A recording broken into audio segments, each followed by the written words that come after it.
এই পৃথিবীতে সবথেকে অসহায় কারা জানেন? যে স্বামীর কাছে যে নারীর মতামতের কোনো মূল্য নাই, আর যে স্ত্রীর কাছে যে পুরুষের কোনো মতামতের মূল্য নাই। এক কথায় কেউ কাউকে গুরুত্ব দেয় না। কেউ কাউকে ভালোবাসা তো দূরের কথা, ঘৃণা করতেও হয়তোবা এখন ঘৃণা লাগে। আর এই রকম সম্পর্ক কিন্তু একদিনেই গড়ে ওঠে নাই। আস্তে আস্তে হয়তোবা তিক্ততার কারণে একটা সময় সম্পর্কের অনেক বড় গ্যাপ তৈরি হয়ে যায়। হয়তোবা সেখান থেকে আর নিজেকে মেলাতে পারে না। কিছু পুরুষ মানুষ আছে যে জীবনে তার স্ত্রীর সঙ্গে এমন অন্যায় করেছে যে সে কখনোই ক্ষমা পাওয়ার যোগ্য নয়। এক কথায় সে মৃত্যুর পরেও তার স্ত্রীর কাছে কখনোই সে ক্ষমা পাবে না।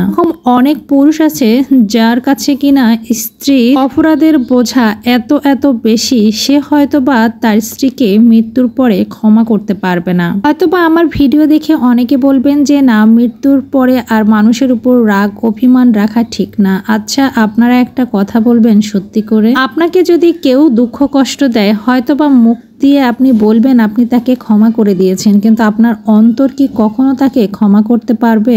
আমি কিন্তু পারবো না। আমার সঙ্গে কিছু মানুষ এমন ভাবে অন্যায় করেছে, হয়তোবা মৃত্যুর পরেও আমি তাদেরকে কখনোই ক্ষমা করতে পারবো না। হয়তোবা ক্ষমা চাইলে মুখে মুখে বলবো, কিন্তু আমার মন তাদেরকে কখনোই ক্ষমা করে দিতে পারবে না। একটা কথা কি জানেন, মানুষ যখন অতিরিক্ত অন্যায়ভাবে মানুষকে যখন কষ্ট দেয়, সেই কষ্টটার আঘাত যে পেয়েছে একমাত্র সেই বুঝবে যে সেই কষ্টটার দাগ কতটা ক্ষত। তো যাই হোক, অনেক কিছু বলে ফেললাম। মনের অজান্তে মনের দুঃখে কিছু কিছু কথা এমনি এমনি মুখ দিয়ে বের হয়ে যায়। কি বলতে এসে কি বলে যাচ্ছি, তাই না? আজকে সন্ধ্যাবেলা অনেক দিন ধরে ভাজাভুজি খাওয়া হয় না, ছেলে মেয়েকে নিয়ে হাঁটতে হাঁটতে বাইরে গিয়েছিলাম। বাইরে থেকে আমি এই পেঁয়াজু, বেগুনি আর খোরমা নিয়ে এসেছিলাম। আর ছেলের জন্য একটা কোন আইসক্রিম, আর মেয়ের জন্য একটা বায়োটি আইসক্রিম, আর আমার জন্য একটা নিয়েছিলাম ফান্টা। অনেক দিন ধরে আমার খেতে ইচ্ছা করছে, আর বেশ গরম পড়েছে। ভাবলাম ঠান্ডা ঠান্ডা একটা ফান্টা খেলে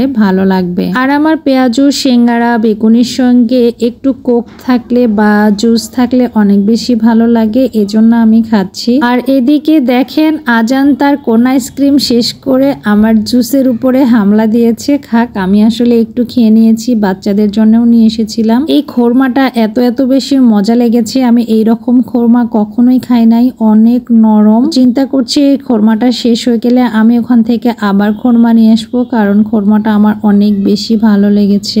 আর হ্যাঁ, আমার আজকের এই ভিডিওর কথাগুলোর সঙ্গে কার মতামত কি অবশ্যই কমেন্ট করে জানাতে ভুলবেন না। আর আমার ভিডিও আসলে কি ধরনের চান আপনারা, সেটাও কমেন্ট করে জানাতে ভুলবেন না। তো সবাই ভালো থাকবেন, সুস্থ থাকবেন। ভিডিও ভালো লাগলে লাইক, কমেন্ট, শেয়ার করবেন। আল্লাহ হাফেজ, আসসালামু আলাইকুম।